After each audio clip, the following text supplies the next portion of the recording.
ওই শ্রেণীর এক ব্যক্তি এরকম বলতে থাকবে, ফায়াকুলু হাউম করাউ কিতাবিয়া।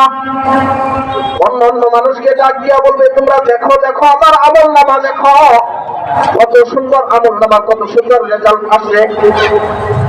দুনিয়াতে যখন কোন সন্তান স্কুল কলেজে ভালো রেজাল্ট করে, সবাইকে দেখা, এই চাচি দেখেন আমার রেজাল্টটা কেমন হয়েছে, চাচা দেখেন আমার রেজাল্টটা কত সুন্দর হয়েছে, ভাই দেখো আমার রেজাল্ট কত সুন্দর হয়েছে।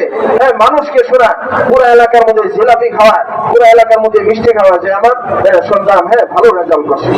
তো এই ব্যক্তি এরকম মানুষকে দেখাইতে থাকবে, ও কিতাবিয়াও, ভাই আমার রেজাল্ট দেখেন, আজকে আমি চূড়ান্ত পরীক্ষায় পাস করেছি। আল্লাহ পাক রব্বুল আলামিন ওই ব্যক্তির একটা বক্তব্য নকল করতেছেন, ইন্নী যানানতু আন্নী মুলাকিন হিসাবিয়া।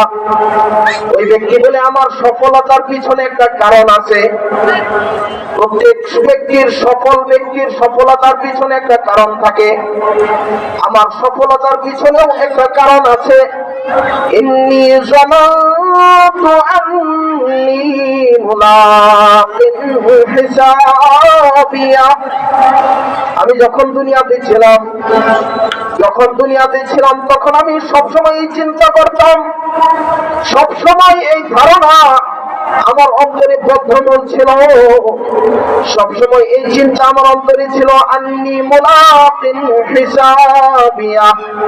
আমি একদিন হিসাবের সম্মুখীন হব, হিসাবের সম্মুখীন হব।